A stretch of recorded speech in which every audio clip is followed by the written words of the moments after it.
Day 36 of the Irish Coast Cycle sees me returning to Connemara to fill in a piece I missed on day 4. Okay, so this is a quick video of about 100 kilometres from near Ballyconneely in Connemara through the village of Roundstone, very famous, and then across to the island of Inishnee on a causeway. It's a good example of the different road surfaces you'd encounter cycling here. The initial stage through Roundstone is a very, very good smooth surface, part of the Wide Atlantic Way. And the Wide Atlantic Way roads tend to be very good. And then as we cross onto the island, the road will get progressively rougher until we end up on a track with a lot of gravel on it and grass growing down the middle of the sections. Those are probably the better end of the road you can encounter, to be honest. Some of the local roads in the mountains are much rougher. The coast around Roundstone village is some of the most beautiful in Ireland, and also where relatively rich people from Dublin like to holiday in Ireland. It's sometimes called Dublin 4 West for that reason. The village itself is relatively unspoiled, a bit too much traffic or cars in it, of course, even here where it's late May and the tourist season hasn't really kicked off. But it's got a beautiful harbour, and then the view up to the 12 bends, which you can see in the distance in this shot. You're about 5 kilometres outside the village, maybe 6. There's a turn off to the right here, and that's going to take us over a causeway to the island of Inishnee. So there's only one entrance onto the island, which is this causeway bridge, and then it's narrow single track road basically all the way up to the top of the island. It's a popular walking route, so once you get over the bridge there's a kind of widened space here for people to park their cars, because they're obviously encouraged not to drive up the island, but it's also a great cycle. There's nothing very severe in terms of hills as you head up the island, a number of absolutely fantastic views, and almost no traffic whatsoever. I think I didn't run into any cars. So I think it's probably about 4 kilometres to the west end of the island, and if you wanted to add more, there are some side roads you could follow down. You could probably actually do a good 10 to 12 kilometres of cycling on the island alone, maybe a bit more than that. So certainly if you're staying near Roundstone, it would make a great day trip. And the views from the island towards the 12 bends and then back again towards Roundstone are fantastic.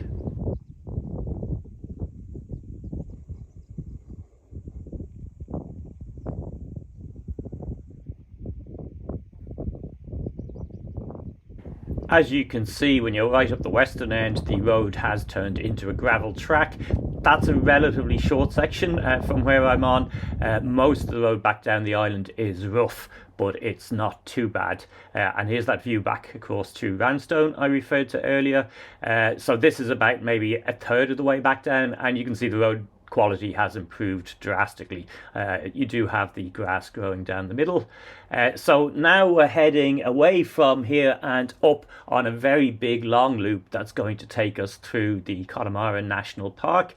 The one thing I would say right at the start of this is stock up in Roundstone, because there are no shops on this route. I think until you get around to Letterfrack, there might be one at Tully Cross, but you're talking about a very long distance of maybe 70 kilometres, really, before there's anything of significance where you can stock up. So bring your water and snacks.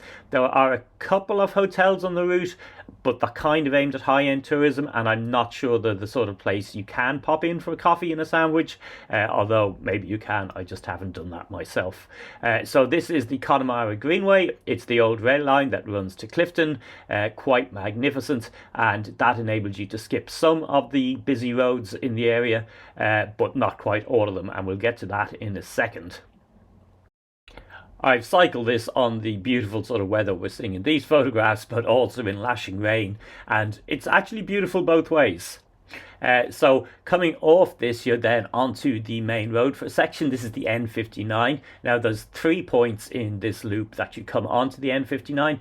It's a pretty unpleasant busy road when it's anyway busy at all. This is fairly early morning, so the traffic hasn't really arrived on it yet, but in the afternoon when I'm coming back towards Clifden, you'll get a taste of it where there's more traffic. We've turned off from that now onto the Inagh Valley, the Earth 344. So this is a long trek of maybe 12 kilometers or so up through the valley. On this road, not very much traffic at all, couple of trucks, little bit of tourist traffic because this is a scenic route.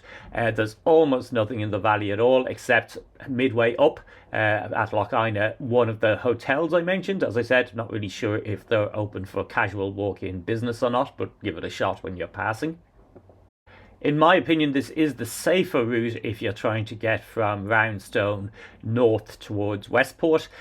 Following the coast, the road from Clifden to Inagh is mostly the N59, and it's quite unpleasant. There are some big detours you can do to avoid it, but you're still going to be forced back onto the N59 at times.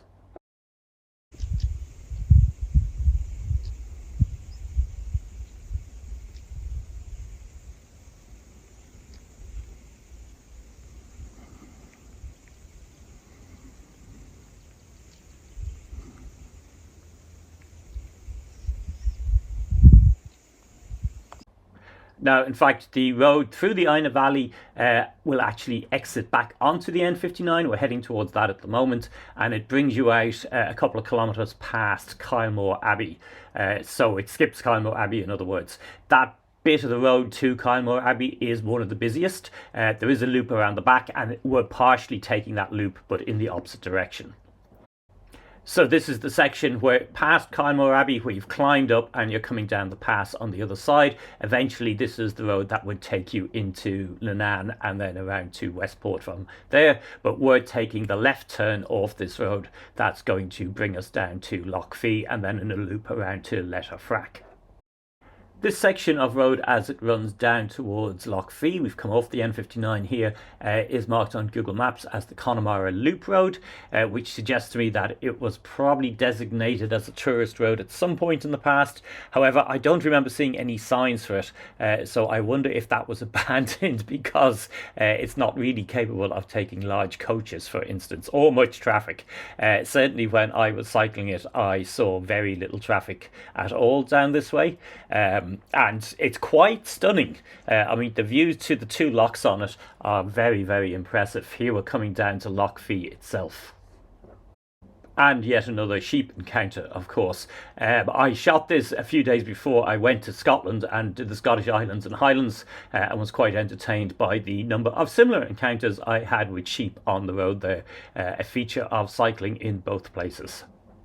Lough Muck here connects to Lough, and over the other side of that ridge on the left, I think, is Kylemore Abbey, to give you a sense of bearings. Now we're heading down towards the coastline, and we'll be on the coastline for a few kilometres. That in itself is also quite magnificent, but a last couple of looks up the length of Lough Muck before we move on.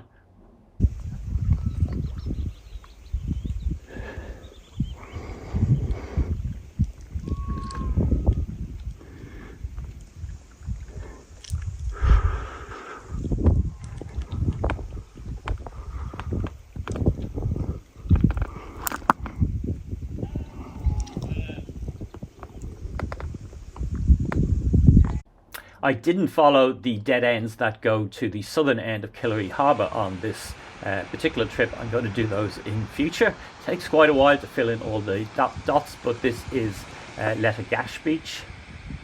I think this is one place on the route that you probably would be able to do a dawn to dusk wild camp. It is overlooked by some houses, but there's some evidence I saw of people having camped here previously. However, I'm pushing on through and following the coastline up towards Tully Cross. This road is a bit busier. There's more tourist cottages, I think, on it is probably the reason why. But there's some great views out to the bay, and then as you look north towards Killary Harbour and to Silver Strand on the other side of Killary Harbour, which I think features in the Irish Coast Cycle 5th day video. The coast of Connemara is so convoluted, I think you could probably spend a good 6 or 7 days cycling very long distances each day and still not get to every beach and harbour on it. That was my original plan.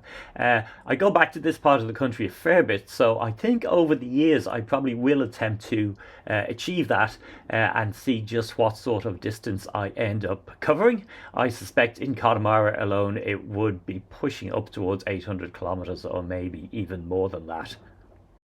Connemara is definitely amongst my top places to visit in Ireland. It's a landscape dominated so much by water. If you climb Beg, for instance, above Roundstone, and you look down a lot of the surrounding landscape, it's very hard to tell what is a lake and what is the sea.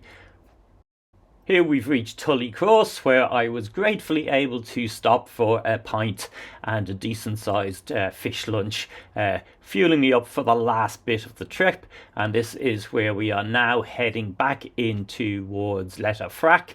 Again, a road that's now getting a little bit busier, still some fine views off it, but it's a pleasant enough cycle. Now, as we get to Letterfrack itself, that's going to change a bit. The traffic, as you can see here, is picking up quite a lot. There's much more holiday accommodation, and then we're back on the dreaded N59. This is possibly the worst bit of it because it's quite narrow, and there is a lot of traffic. This is basically the route almost everybody is going to be taking if they're coming down from the north of the country towards Clifden, and it's a very windy road indeed. Here's a little shortcut though. As you get to Clifden itself, you skip a chunk of the N59 and there's a bit you can do on the other side which takes a bit more off that, but yeah, now we're arriving in the town of Clifden. And then from Clifden I'm taking the coast road out by Ballyconneely, and that completes more or less the loop I set out to do on this particular day. Without Inishnee, it's about 100 kilometres. I think if you add Inishnee in, you're looking at probably 110 or maybe 115 kilometres. So that was day 36 of my Irish coast cycle. Give it a thumbs up if you enjoyed this video, and give the channel a follow to catch the rest of my videos, both from Ireland, the Scottish Highlands, and also some how-to videos on bike packing, in particular with an e-bike.